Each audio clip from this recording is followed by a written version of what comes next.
25 years ago. It's hard to believe that the Disney classic Beauty and the Beast came out 25 years ago. Do you guys know that song Cake by the Ocean? This movie is as good as Cake by the Ocean. I don't think that song is actually about cake, but this movie is just like chocolate sprinkles cake. It's just as rich as all of that chocolate and as brightly colored as those sprinkles. You guys know that I'm a huge fan of details. I was just floored by all of the detail that went into this movie. Prince Adam's castle is stunning, and I really wanted to like turn it into a cake, but it's so big and I'm so lazy. So I'm kind of hoping that one of you guys decides to turn it into a cake. I'm rooting for you. Now, I said that the epicenter of the animated classic for me was the ballroom dance sequence. That's because I imagined and experienced that scene as if it were an actual place. My favorite scene in the live action movie was Be Our Guest. They totally convinced me that plates, cups, and cutlery are not just inanimate objects, they're living cartoons that get up and they sing and they dance around. Dude, and that gray stuff. I need some of that in my life. When they first started to release images of Mrs. Potts' Lumiere, Belle's yellow ball gown, I was kind of underwhelmed. I kept thinking about the animated version. Belle's dress needs to be poofier. Mrs. Potts needs purple. And Lumiere's not a candlestick? Why is he a little man? What? The what? But after seeing all of these pieces fit together to create this amazing Beauty and the Beast puzzle, it works. And the cast that plays all of these servants is remarkable. It's just as lit as Lumiere's candles. Yeah?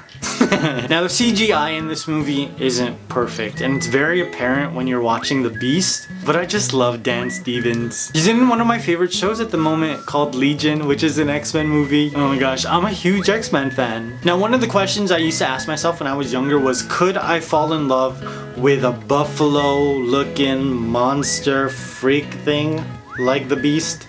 But if that buffalo freak-looking monster, what are those, was Dan Stevens, then yes, I could fall in love with that.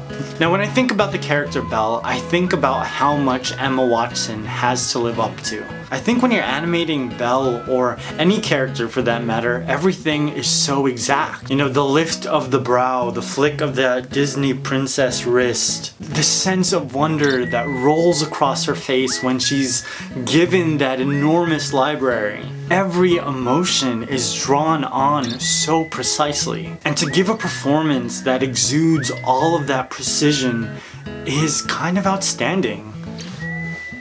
You guys, this is my second wedding dress doll cake. Well, it's a celebration dress, but I think of it as a wedding dress because it's white. Parts of me thinks that I should just switch over to art because my favorite part of baking now is just painting. There's 3 cakes that I've actually had to paint, and it's...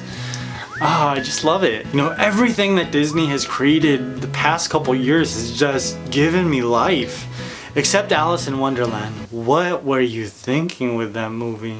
Now, this is just one of 3 cakes that I created for Beauty and the Beast. I also created some awesome treats to help you throw a Beauty and the Beast themed party. Shout out to my homie from Vermont, Miss Trendy Treats. I was actually working very closely with her when I was making all of my treats. We were just sharing all of our creations as we finished them. So make sure you head over to her channel to see my favorite apples, as well as this awesome doll cake. I hope you guys enjoy this, and I hope you enjoy the movie. Now, I'm curious, what do you think about Emma Watson's performance? Did you like her as Belle, and did you like Dan Stevens as the Beast? Let me know in the comments. I love you guys. I will see you very soon.